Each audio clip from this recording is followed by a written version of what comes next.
In the depths of Richmond Palace, courtiers discovered something so chilling that it would haunt them for generations. Among Queen Elizabeth I's personal belongings lay a letter, sealed and hidden away from public view. Its contents were too disturbing to be revealed, and it contained the shocking truth behind the Queen's death, a truth far darker than any history book has ever dared to disclose. The woman who famously defeated the Spanish Armada, who ruled for 45 years, and who gave her name to an entire era, may not have died in the peaceful, natural way we were led to believe. No, Elizabeth I's demise, it turns out, was far more sinister. Her death wasn't the result of old age, but of something slow and deliberate, poisoning. And not just any poison. It was a poison she may have chosen herself, brought on by her desperate obsession with beauty and maintaining her youthful image.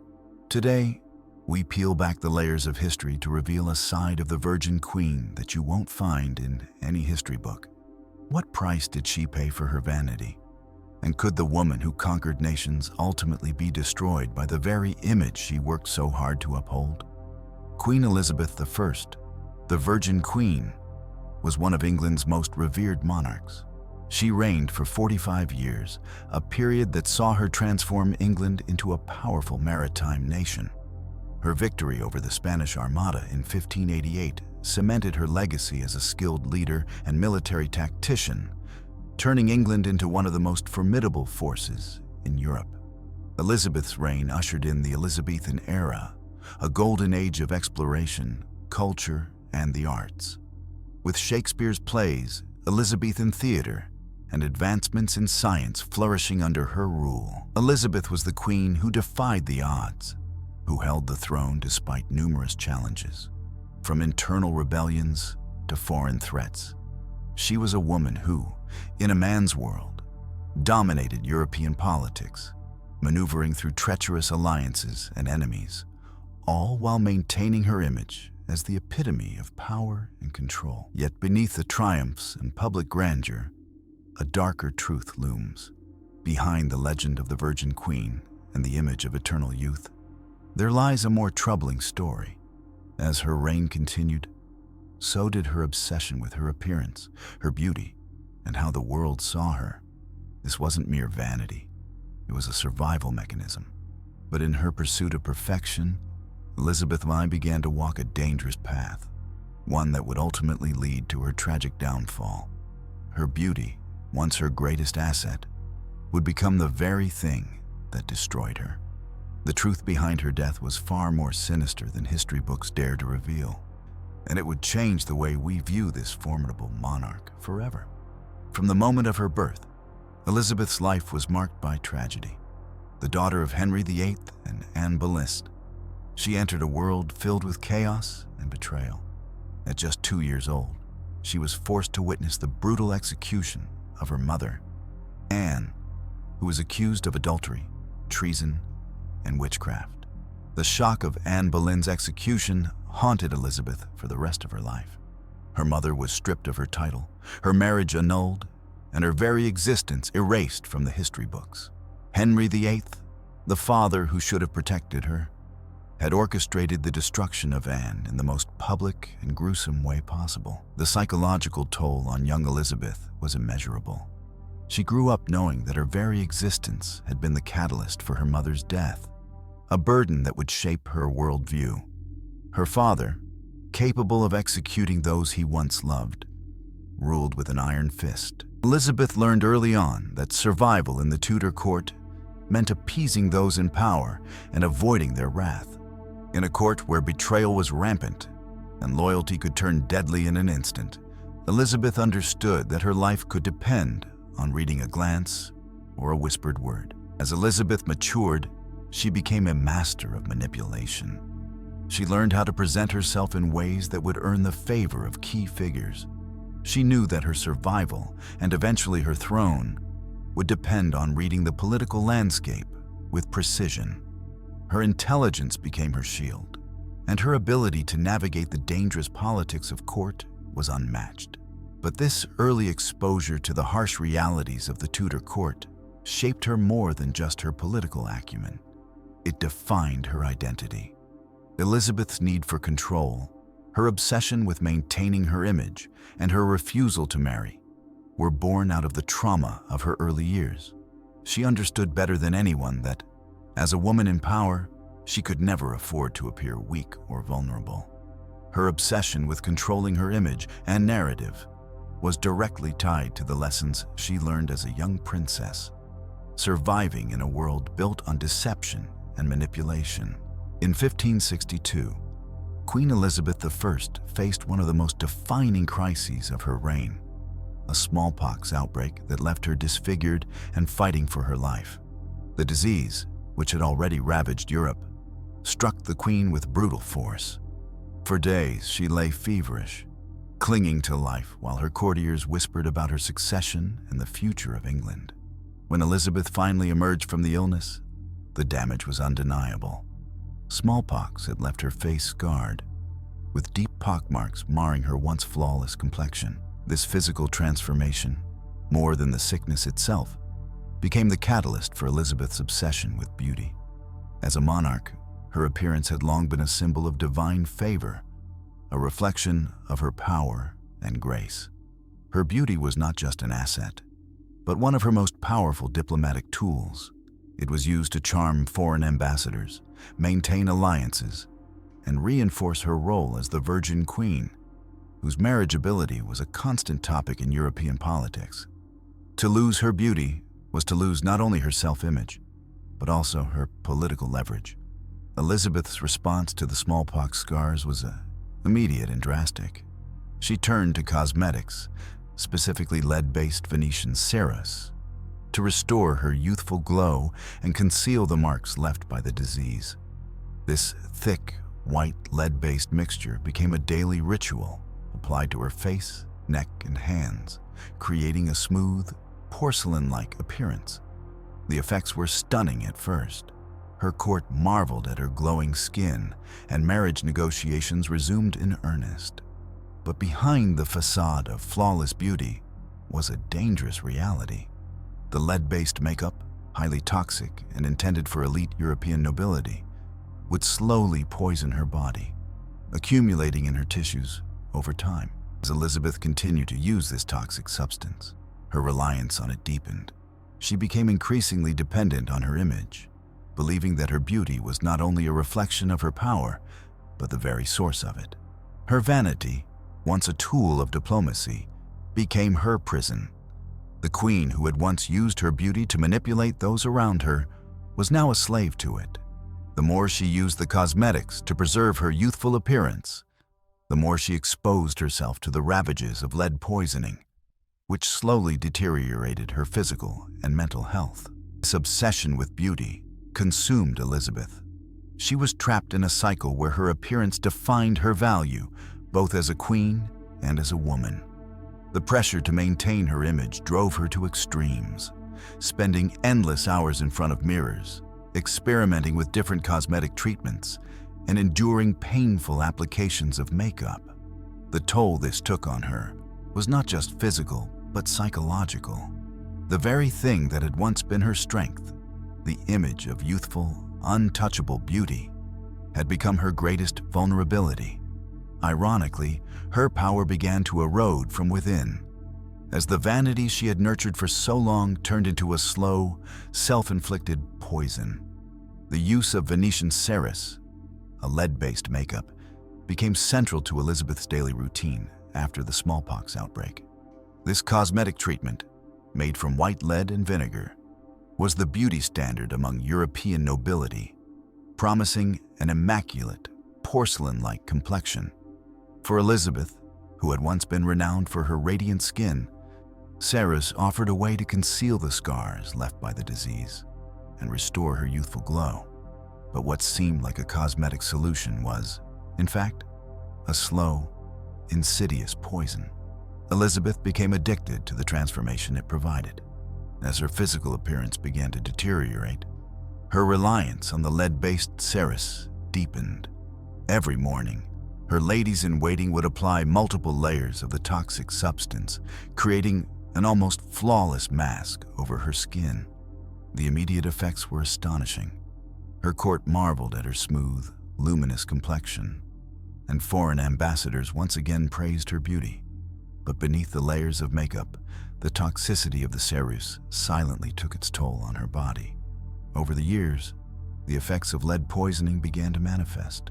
At first, it was subtle: headaches, irritability, and general fatigue. But as Elizabeth continued to use the cosmetics, the poisoning worsened. Her once sharp mind began to cloud with confusion, and her ability to focus became erratic. The psychological toll was equally apparent.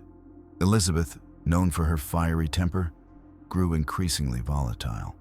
Courtiers and advisors noted her frequent outbursts, often unprovoked, and her mood swings became more unpredictable. What was once calculated royal authority turned into bouts of rage, confusion, and isolation. The queen, who had once commanded respect with her brilliant intellect, was now a prisoner of her vanity, and the very substance she believed restored her power was slowly dismantling her mind. Despite the clear signs of her physical and mental decline, Elizabeth's court continued to indulge her cosmetic routine. Her advisors, once her trusted guides, chose to ignore the dangerous path she was on. Instead, they reinforced her belief that her beauty was integral to her reign. Elizabeth's growing dependency on makeup was treated as a normal part of royal life, even as the effects of lead poisoning became increasingly hard to conceal. The court's reaction, silent compliance with her destructive habits, reflected the immense pressure to maintain the illusion of the ageless virgin queen. Even as the queen's health deteriorated, those around her maintained the facade. They were aware of her vanity, but chose not to confront the truth. For Elizabeth, her image had become inseparable from her power. Her makeup routine, once a diplomatic tool, had now become a form of self-destruction, yet no one dared to stop it. The tragedy of Elizabeth's final years lies in this: the woman who had conquered nations was undone by the very image she worked so hard to uphold. As the years wore on, Queen Elizabeth III's physical and mental health continued to decline, all while her carefully crafted image remained intact, thanks to the heavy layers of lead-based makeup. The queen, who had once been celebrated for her beauty, strength, and intellect, now found herself imprisoned by the very vanity that had helped her rise to power. Physically, the effects of lead poisoning were unmistakable. Elizabeth's hands, once graceful and delicate, began to tremble uncontrollably, betraying the damage done to her body. Her fiery red hair began to thin and fall out in patches, forcing her to rely on elaborate wigs to conceal the damage. The once regal and commanding queen had become a shadow of her former self, her body deteriorating while she hid behind layers of cosmetics. Her face, once a symbol of beauty and strength, had become a mask, caked in thick layers of Venetian ceruse and rouge to conceal lesions and discoloration caused by the poison. But it wasn't just her physical appearance that was crumbling. The psychological effects of the poisoning began to take a far greater toll. Elizabeth became increasingly paranoid, obsessed with her appearance, and unable to face the reality of her aging body. Mirrors became both her obsession and her prison. She spent hours scrutinizing her reflection, constantly applying more makeup to preserve the image of eternal youth that had become central to her identity. The fear of growing old and losing her power consumed her, leading her to experiment with dangerous cosmetic treatments like mercury-based compounds to restore her skin's former smoothness.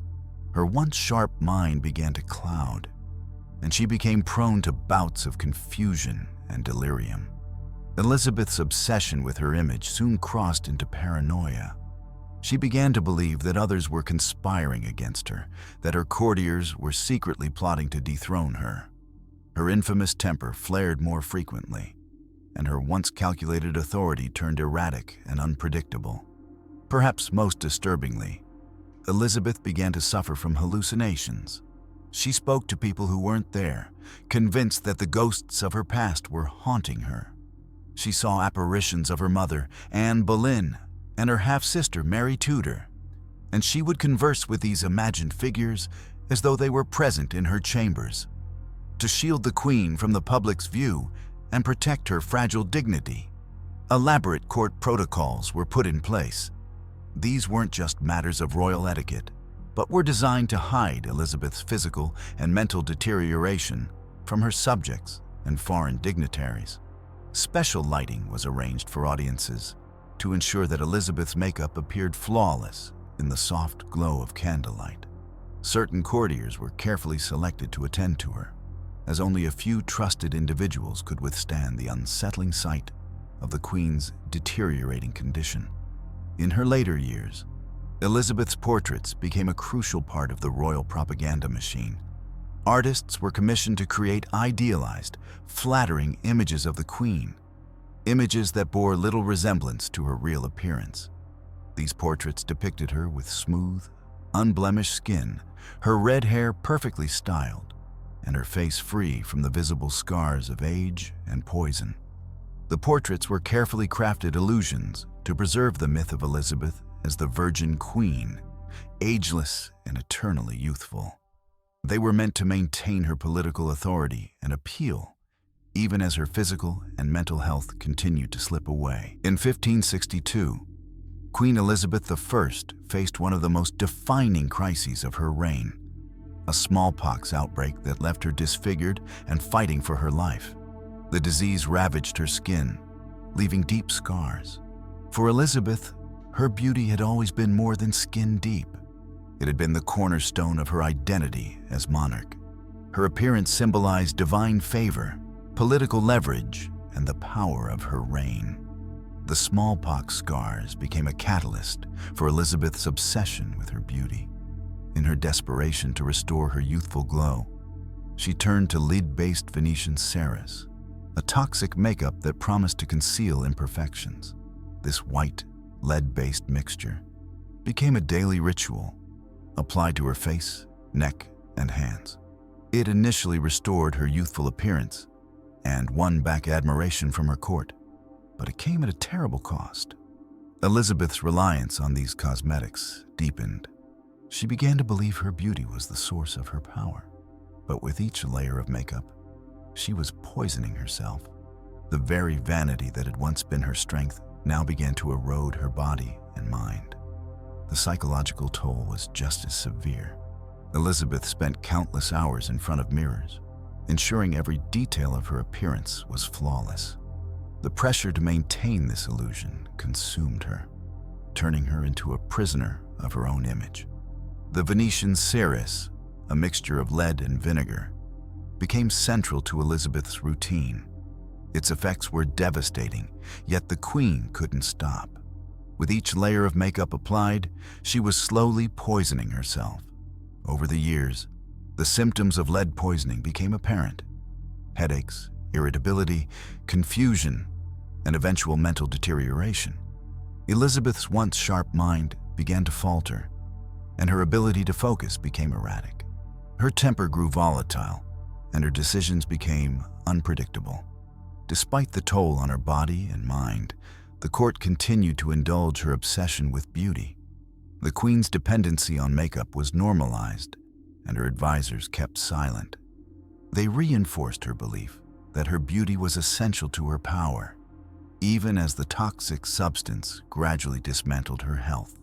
Elizabeth's once commanding presence was now hidden behind layers of makeup.